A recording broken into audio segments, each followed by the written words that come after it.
Assalamualaikum warahmatullahi wabarakatuh. Selamat siang, terima kasih atas kesempatan dan waktunya Dewan Juri yang terhormat. Perkenalkan saya Raisyah Haya selaku perwakilan dari SMA Negeri 1 Bale Endah. Pada kesempatan berbahagia ini saya berperan sebagai pembicara pertama dari tim oposisi dari mosi kita pada hari ini, yaitu Dewan ini akan mewajibkan orang tua untuk mengikuti tes kelayakan sebagai syarat memiliki anak. Saya menyatakan tidak setuju dengan pemberlakuan mekanisme yang disampaikan oleh tim pemerintah. Namun sebelum kita berlanjut pada argumen yang mendukung posisi saya untuk menolak mekanisme tersebut, saya akan membidas dan menyanggah argumentasi yang telah disampaikan oleh tim pemerintah tadi. Yang pertama, tim pemerintah tidak menyertakan syarat bagaimana para calon orang tua tersebut untuk mendaftar tes kelayakan tersebut.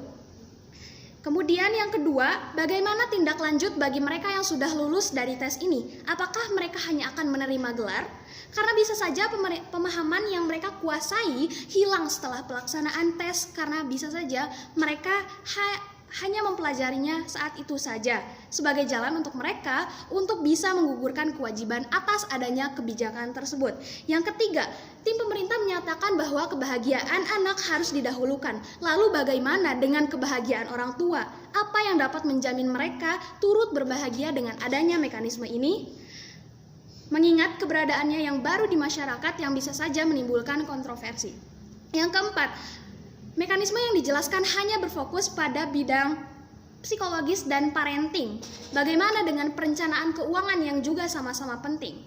Kemudian, tim pemerintah memang sudah menyampaikan cakupan yang luas mulai dari pendampingan materi hingga adanya asesmen. Namun menimbulkan pertanyaan baru, bagaimana strategi pelaksanaan asesmen tersebut? Skenario pertama, jika tes dibuat dalam media cetak dan konseling langsung, seberapa efektif mekanisme tersebut dapat berjalan dalam pelaksanaannya? Siapa yang akan bertanggung jawab secara pasti akan segala teknis yang diliputinya, mengingat kebutuhan teknis yang cukup banyak dan memerlukan dana yang pastinya tidak sedikit?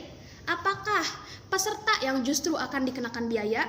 Kemudian skenario yang kedua, jika dibuat dalam media digital, apakah justru akan lebih efektif dan efisien? Karena perlu diketahui bahwa pemerataan teknologi digital di Indonesia yang masih belum merata, hingga munculnya status daerah 3T, yaitu daerah terdepan, terluar, dan tertinggal, yang menggambarkan karakteristik geografis dan kondisi sosial ekonomi di daerah-daerah tersebut.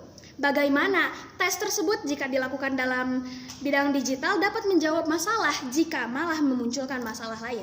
Berlanjut pada argumen saya, yang pertama, adanya mekanisme ini hanya akan melanggar HAM. Hak untuk memiliki anak secara umum dianggap sebagai hak asasi manusia yang mendasar. Ketika calon orang tua diwajibkan mengikuti tes kelayakan sesuai dengan yang dijelaskan oleh tim pemerintah tadi, menunjukkan adanya campur tangan pemerintah selaku pembuat kebijakan dalam hak pribadi dan keputusan keluarga dan masyarakat, yang kemudian bisa saja menimbulkan masyarakat berpandangan bahwa pemerintah melakukan kontrol yang berlebihan. Kiranya sudah cukup calon suami istri yang harus memikirkan pusingnya persiapan dan pelaksanaan pernikahan yang lumrahnya dianggap cukup memusingkan. Tidak perlu ditambah lagi dengan diharuskannya mereka untuk mengikuti tes kelayakan sebagai calon orang tua untuk memiliki anak. Bisa saja menimbulkan masalah lain, contohnya pelanggaran dari sisi masyarakat yang mungkin langsung saja untuk merencanakan dan langsung memiliki anak tanpa harus mengikuti tes ini. Kemudian yang kedua, menunjukkan ketidakadilan dan diskriminasi. Kebijakan atau mekanisme yang telah disampaikan tim pemerintah dapat memicu munculnya diskriminasi dan ketidakadilan dalam pelaksanaannya, seperti bagi mereka yang memiliki keterbatasan fisik dalam melaksanakan tes, kemudian perbedaan latar belakang ekonomi, hingga kesenjangan tempat tinggal dan geografis seperti yang sudah saya singgung di awal. Bukankah keadilan adalah hak setiap warga negara dimanapun tempat tinggalnya? Yang ketiga, memicu masalah psikologis calon orang tua. Seperti yang setelah saya singgung di awal, masyarakat khususnya para calon orang tua pun berhak mendapat kebahagiaan bahkan ketika akan memiliki anak. Tidak perlu diberatkan dengan adanya tes kelayakan yang bisa saja mereka mengikutinya untuk formalitas saja, yang justru menimbulkan tekanan secara mental dan psikologis, yang justru membuat para calon orang tua ketakutan duluan, hingga mereka mungkin membatalkan rencana mereka untuk memiliki anak, dan lebih jauh berujung pada krisis regenerasi. Kemudian, mekanisme yang saya tawarkan adalah yang pertama, jangan hanya berfokus pada langkah preventif atau ketika hanya pra memiliki anak, tapi juga pada pelaksanaan hingga pascanya. Bagaimana mekanisme tersebut dapat berjalan? Dapat berjalan dengan melibatkan setiap elemen yang ada, mulai dari pemerintah, masyarakat, hingga lingkungan keluarga itu sendiri. Contohnya yang pertama ada Badan BKKBN yang memang berfungsi sebagai lembaga yang menaungi masalah kekeluargaan, yang dapat memberikan penyuluhan dan seminar tentang pengetahuan teori yang diberikan kepada calon orang tua tadi.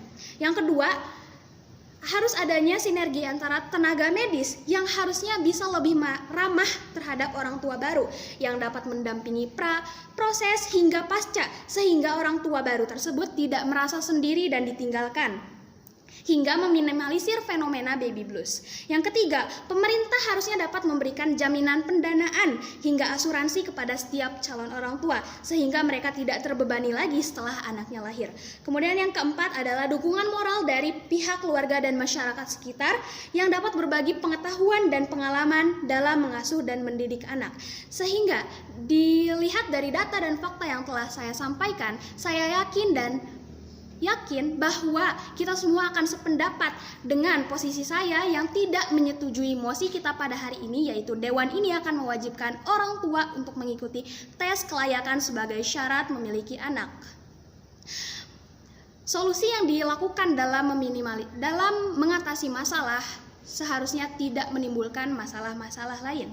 Memaksimalkan setiap elemen masyarakat dengan sumber daya, pengetahuan, dan dukungan yang mencukupi adalah kunci dalam mempersiapkan generasi yang lebih baik lagi ke depannya, tidak hanya berfokus pada satu elemen saja, contohnya calon orang tua, karena hal ini justru dapat memicu masalah-masalah lain. Kiranya sekian, terima kasih.